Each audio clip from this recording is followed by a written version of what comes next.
Bueno, te decía antes de la pausa esto, y a los amables televidentes, que parece que el tema de la deuda externa, a pesar que es un tema tan manío, que tanto se ha hablado, se utiliza incluso politiqueramente, cuando tú quieres, pero en realidad el endeudamiento, señores, el compromiso que significa para el país pagar esa deuda externa todos los meses, todos los años, es un tema ya que habrá que prestar atención.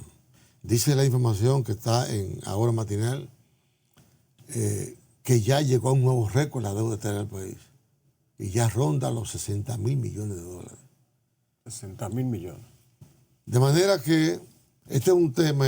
Yo creo que en la actualidad, no sé si lo dice el dato, entre el pago del principal, la amortización y los intereses, eso está rondando, ¿cuánto? Más del 30%. Casi el 50%. Casi 50% del presupuesto nacional. O sea, de lo que recauda el Estado. ¿Tú te imaginas que ese dinero pudiera dedicarse a construcción de obras, a resolver los problemas sociales? Y el asunto no es la deuda, sino en qué se emplea la deuda. Ahí es que está el asunto. Es decir, ya nosotros, en cierto modo, estamos cogiendo prestado para pagar intereses. ¿Deuda para pagar deuda? Sí, claro. Porque que son tan altos ya los intereses que muchas veces las recaudaciones no dan. Por eso el gasto corriente ya del presupuesto nacional está en más del 90%. Sí. Y tenemos entonces pocos recursos para invertir en obras. Te decía que lo importante es en qué se emplea la deuda, porque si tú empleas la deuda, tú coges prestado para hacer obras que tengan retorno, ¿verdad?, económico, no es malo, porque eso mismo provoca el crecimiento del país. Y al crear el crecimiento del país, entonces la deuda relativa puede disminuir. Porque la deuda ahora no se puede ver en términos absolutos, que debemos 60.000 millones de dólares. Hay que verlo en función del crecimiento del Producto Interno Bruto de la nación. Ha crecido desde la información mucho más que, obviamente, que el PIB. Bueno, la relación ha crecido. Sí, es probable que haya crecido. Bueno, dice la Dirección de Crédito Público, está en su página, que de enero de este año, ¿hasta cuándo? De enero a julio. A julio.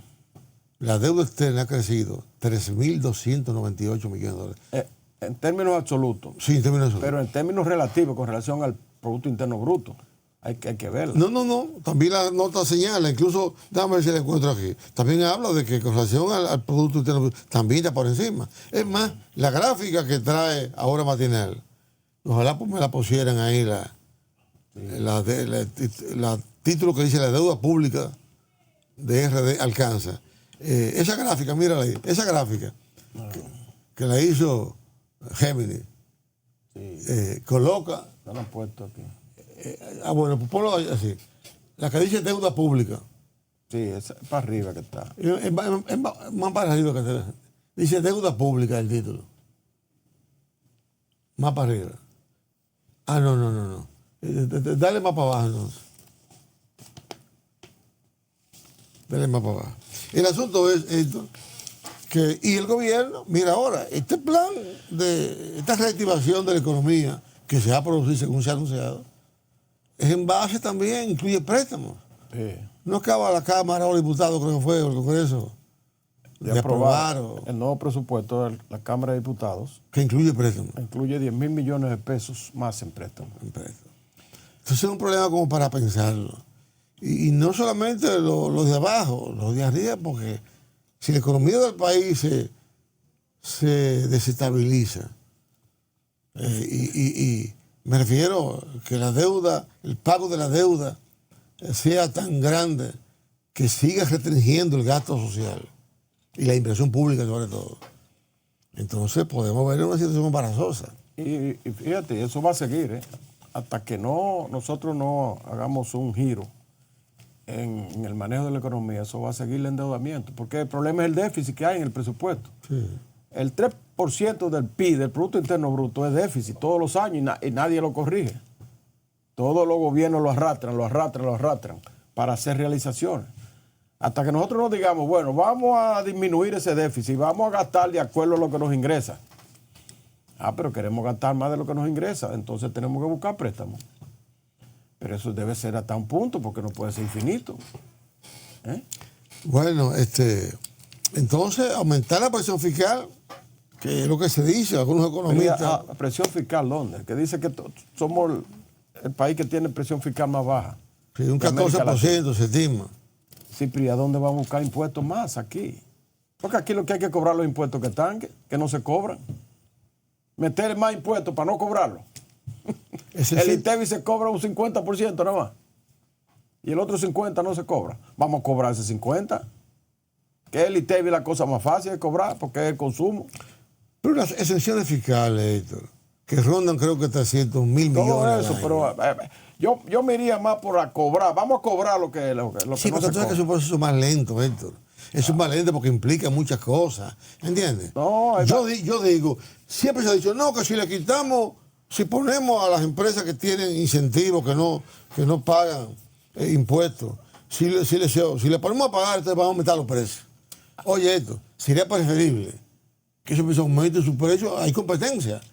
Sí. Y que esos 300 mil millones de pesos que el Estado se desprende o deja de cobrarle, se dediquen entonces en obras para el país. Hay que revisarlo todo eso, revisarlo partida por partida. Porque ¿cómo es posible que todavía haya grandes empresas que reciban combustible subsidiado, que no pagan los impuestos? Y algunas de esas es difícil quitárselo porque tienen contrato con el Estado. Sí, pero si hay que los contratos se modifican. Se modifican, sí. Hay que revisar esa partida. Son alrededor de 300 mil millones. 300 mil millones, señores. De incentivos. De lo que le llaman en materia de contabilidad el gasto fiscal. Es como alguien me decía, no, y también hay muchos subsidios aquí. Alguien me decía, ¿tú sabías, Pimentel, que la economía dominicana es una economía socialista? Digo, ¿cómo así socialista? Sí, aquí. El 50% de la población vive del Estado. El 50%. El que no tiene un bono gas, tiene un bono estudiante, o tiene una tarjeta ¿Sí? solidaridad, o tiene esto, o tiene lo otro. El gobierno subsidia a todo el mundo. Yo insisto, y cada vez que hay algo, una falla, no, el gobierno. Ahora mismo en educación pusieron de que bono, ¿cómo que se llama? A mil. Bono 1000. O sea, 1,000 pesos a cada quien que vaya allá. Por cada hijo, sí. Ahora, por cada hijo. Sí, por cada hijo. Si uno ya tiene, por ejemplo, el que tenga 5 hijos en la escuela, le dan 5,000. Exactamente. No sale nunca los 5. Pero aparte de que le dan desayuno. Sí. Le dan merienda, le dan comida. Ropa y zapatos, uniformes. Le dan uniformes, zapatos, todo. Y útiles, claro. Y entonces, ¿es verdad? Mira, ¿es verdad que es una sociedad socialista? Claro. Mira, yo digo, y seguido gritan, los turistas, ¿cómo digo? Los turistas, no, los hoteleros y los empresarios turísticos. No, que entonces, señores, el subsidio a una empresa se supone que los gobiernos lo aplican, como pasó cuando se fundó Herrera, o el mismo turismo cuando comenzó. Es para que se levanten, para que puedan construir su empresa. Pero ya una empresa establecida, con alto nivel de ganancia. Señores, empresarios turísticos están comprando medios de comunicación, están comprando y construyendo obras, o sea, tienen capitales ya, ganancias, que les permiten expandirse, incluso en otras áreas de la economía. Sí. ¿Por qué hay que seguirlo subsidiando todavía? Hay que examinar. Eso no es posible. Cada renglón. Porque ellos alegan el asunto de la competitividad con relación a otros destinos turísticos. Bueno, esa es la naturaleza de la empresa privada, competir. Sí. Aquí tenemos dos renglones de la economía que son básicos, que son el turismo y la zona franca. Y los dos son subsidiados. Claro. Son subsidiados los dos. ¿Pero hasta cuándo va a ser? Hasta toda la vida. Entonces, por ejemplo, la zona franca alega lo mismo que el turismo. Tienen competencia con otros países que dan esos mismos incentivos. Entonces, si tú le cargas de incentivos aquí, se te mudan para allá, para México, para Centroamérica. A veces presionan y hacen, tú sabes, allante, como se dice, porque la posición de nosotros, digo, con México está bien, porque México está colinda con Estados Unidos. Pero nuestra posición geográfica es envidiable para la exportación ya de los bienes que se producen aquí. Yo lo que digo es que el país no puede seguir subsidiando empresas rentables, altamente rentables, empresas que se han expandido, incluso a otras áreas de la economía. Mira, si yo fuera ahora mismo el ministro de Hacienda, que es Magín, y yo creo que él está en esa línea, está tratando de ir por esa línea, yo preferiría privilegiar el asunto del cobro de los impuestos y la simplificación de los impuestos. Aquí hay que simplificar los impuestos para que la gente tenga que pagarlo. No puede ser esa madeja de que obligan al empresario, obligan a la persona a irse a la informalidad.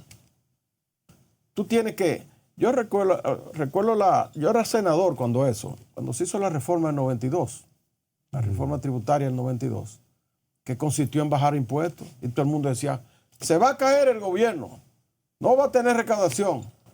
Porque el impuesto sobre la renta, que estaba en 40 y pico, lo bajaron al 25. Y los impuestos arancelarios, que aquí estaban en 100 y pico por ciento, lo bajaron a un 35, a un 25, no recuerdo. Y todo eso. Y lo que hizo fue el país aumentó la recaudación. Claro. Porque si tú, por ejemplo, aquí el ITEVI, vamos a poner el ITEVI nada más, 18%. Una cosa altísima. Pero se va de un 50%. Tú dices, vamos a bajarlo un 50%, el 18% vamos a bajarlo a un 50% y cobrar el 100%. Pero claro. No es mejor. Y que quizá va a cobrar más. Eso es como vamos a bajarlo a un 12%. El ITEVI, pero vamos a ponerlo que pague todo el mundo pague.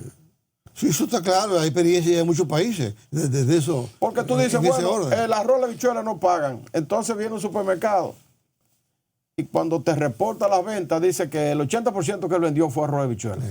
Para no pagar. Pero tú le dices, todo va a pagar, entonces ya no tiene forma de escaparse. ¿Entiendes? Cuando tú vas a una tienda te preguntan, ¿lo quieres con comprobante o sin comprobante? Tú vas a Estados Unidos y te paga el 8%, te paga todo lo que tú compras. Supermercado, en tienda, donde quiera. El 8%. En Nueva York, por ejemplo. Y tú no te escapas de eso, pero es el 8%. Allá no es de que el arroz no va a pagar y que el otro no. Tú compraste de 100 pesos, tú vas a pagar 8 pesos en la factura. Vamos a ponerlo así, tú verás, que vamos a cobrar lo que tenemos, eso es todo, y bajarlo para que la gente lo pague, sin dificultad. Vamos a ver qué fórmula trae Magín. Pero aquí queremos que paguen porque la se está reuniendo con sectores empresariales, pero yo no creo, porque es que aquí tenemos una mentalidad empresarial, en general estoy hablando, ¿no?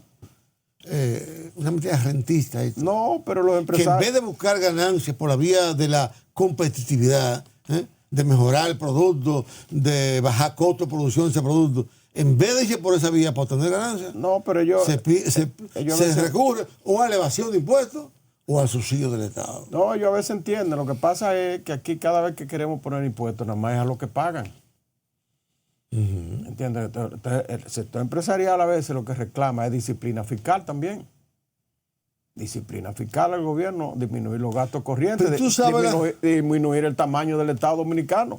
Aquí hay que seguir disminuyéndolo. El presidente Abinader ha hecho algo al fundir algunas instituciones, esas cosas, pero hay que seguir. Eso no resuelve. Hay que seguir con esos recortes, porque es que se nos ha ido la mano a nosotros. Aquí cualquier funcionarito gana 300,000 pesos. Yo no sabía eso. Y el salario mínimo del sector público todavía es de 10,000. Bueno, ahora que tú hablas de funcionarios con sueldo alto, yo conozco un caso, porque es público además, de un funcionario, no puedo decir su nombre porque no hay necesidad, un director general de una entidad que tiene que ver con la educación, con la capacitación, con la formación técnica. Ajá, ¿cuánto gana? Y ese funcionario, cuando llegó al cargo, ese cargo, ¿verdad? El cargo del director, sí, rondaba los 400,000 pesos. Y él se lo bajó, se lo subió. ¿Saben cuánto estaba ese sueldo? Él se lo subió en 800,000 pesos. Se lo subió a 800. Y el subdirector, la mujer, ganaba 12.35 para esa fecha y ya está en cerca de 500. O sea, cada uno más o menos se duplica. Bueno, ahí tú tienes... Una entidad que no, que lo que hace es educar a jóvenes. Que no quiere decir que está generando inmediatamente ingresos, ganancias. Ahí tú tienes un ejemplo. Aquí se pasó una ley en el Congreso. 800,000 pesos. Para establecer la escala salarial, ¿verdad? Y que nadie podía ganar más que el presidente de la República. Pero eso no 450,000 pesos. Eso no se ha respetado. El presidente, supuestamente. Eso no se ha respetado. Eso es el presidente. No se ha respetado. ¿Entiendes? Es decir, que Yo a creo veces la disciplina fiscal da trabajo. Es como tú dices, antes de pensar incluso en aumentar impuestos, hay que ver todos esos baches que hay por ahí, Claro. que se aplicara la ley como es. ¿Cuántos decretos se han emitido aquí, todos los gobiernos, para el plan de austeridad? Y después se olvida. A los 6 meses de aplicación se olvidó. Eso se parece a los planes de seguridad, bueno, de seguridad ciudadana, ¿no? ¿Te acuerdas aquellos motores Harley Davidson que una vez compró Sí. Almeida, que Dios tenga en gloria, Frank Nosotros Almeida? buscamos salidas inmediatas. Sí. Y después, a los 6 meses, ya nadie se acuerda de eso. Bueno, vamos a hacer ya una pequeña y última pausa para pasar ya a un tema final. Vamos arriba.